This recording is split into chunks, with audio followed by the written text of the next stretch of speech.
a comment from Joe Biden, but he didn't say it. Professional people, great students in English lit, people that are very smart say it. Joe Biden said, and they'll go into this highly complex paragraph, beautifully worded, and I say, Joe didn't say that. Joe doesn't even understand it.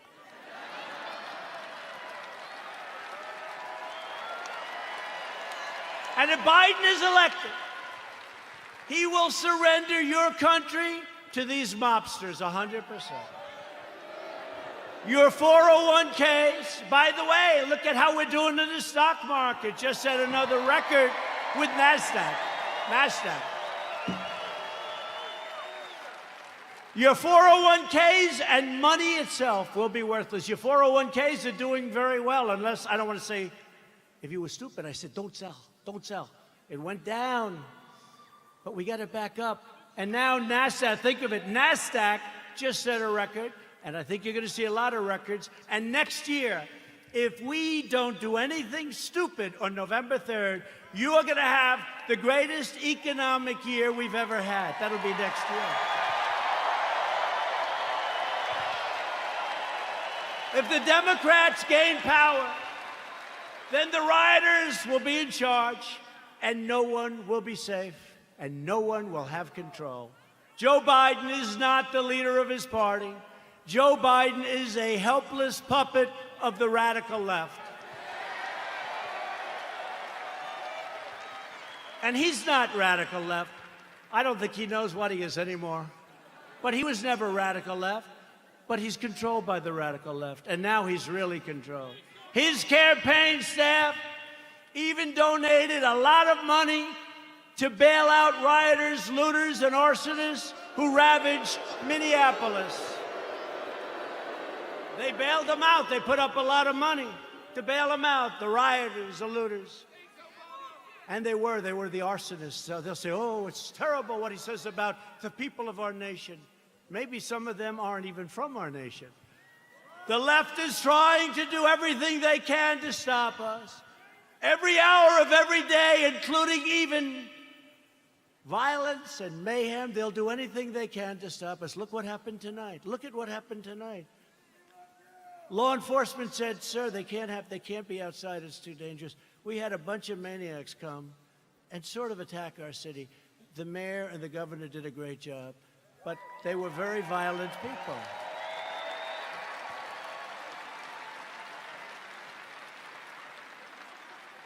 And our people are not nearly as violent, but if they ever were, it would be a terrible, terrible day for the other side. Because I know our people. I know our people. But we will never submit to their threats, and we will never let them destroy our nation. What they did tonight, I saw it on television coming in on Air Force One. One thing about Air Force One, we got plenty of televisions. We have televisions in closets. You open up the closet, got a television. We got a lot of televisions. It's a great plane, great everything. By the way, we ordered new ones. No president wanted to do it. They thought it was luxury. I said, wait a minute. Air Force One is 31 years old. People don't realize that. So I said, they gave me a chart very early in my administration, like, how about the first week? Sir, would you sign for this plane? Now, it's actually two planes. Would you sign for this plane? Air Force One. I said, how old is the original or the one we have now? Sir, it's 31, 32 years. And I'd see people coming in from foreign lands that can't compete with us. Rich countries, but they can't compete with you. And they have a brand new, beautiful 747-800, 747. And I said, wait a minute, that country has new and we have a 31-year, so somebody had to do it. So the deal was made, and it was made for a lot of money. I think it was $5.7 or $5.6 billion. Now, in all fairness, it's two planes, and there's a lot of stuff in those planes. I won't talk to you about it. So I told Boeing, the head of Boeing, they said, sir, please, would like to get started on the planes. I said, I do too, but I'm not paying $5.6 billion. And I'm not paying $4.6 billion. I said, it has to have a 3 on the front of it. I mean, that's a hell of a lot of money, too. But it is a rather complex situation. They said, no way, no way. This was before Boeing had problems, by the way. But Boeing's coming back. They're coming back. The greatest company in the world, and it had some big problems. It had a couple of problems that didn't work out. That was terrible. But the greatest, I think before that, it was the greatest company in the world. It made up 1/4 of a point of our GDP. Think how big that is, one company. It was an unbelievable machine.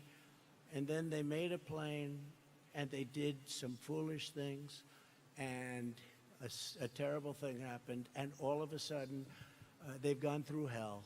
But you know what? They're coming back. We're ready to help them if they need it, but they're coming back, and they're coming back strong.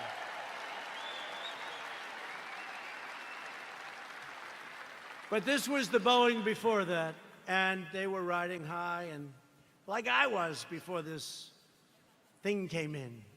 But we're still riding high because you know what? On November 3rd, we're going to win. We're going to win.